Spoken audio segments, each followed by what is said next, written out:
Hi, I'm Steph Eardley, freelance dressage trainer and rider, and today I'm going to try and give you some top tips on how to ride a square halt. The halt is quite important. There is a halt in every dressage test. At the lower level tests, it's normally only at the end of the test, where you halt and salute. The horse must stay still in the halt, and ideally remain on the bit. And if we're really lucky, he'll also be square. What does being square mean? It means that the horse stands with 4 legs, as it were, in a square. So how do we manage to get our horses to be square? Well, one of the most important things is that the horse is submissive and willing and soft over the back. What submissive means? Is he doing what you want? Is he on your aids? Is he allowing you to ride him? How I would prepare for a halt from trot? By first doing a smaller step in the trot, i.e. shortening the trot step, maybe 2 to 3 strides before my halt, to help the horse keep his balance and enable him to land as squarely as possible. Obviously, when you do the small step, you don't want him to be unenergetic, because horses that are unenergetic never do a square halt. So I think of riding forwards into the halt, but with a little bit of preparation and balance by just shortening the step. The other thing we need to think about is straightness in the halt.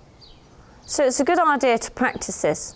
Maybe again, using 2 poles, one either side, as your marker, that you can halt exactly in between 2 poles, and that your horse is soft and willing and halts on your aid. He will also hopefully then stay straight. If he does put his quarters one way or another, maybe you would need to think about a little leg yield feeling, i.e. pushing him away from that side to try and keep him straight as you go into the halt. I'm a firm believer in that once you're in halt, you are in halt. Unless you're very clever and you can train your horse to move an individual leg whilst you're sat on top of it without looking down, then it's quite difficult to halt and then fiddle into a square halt.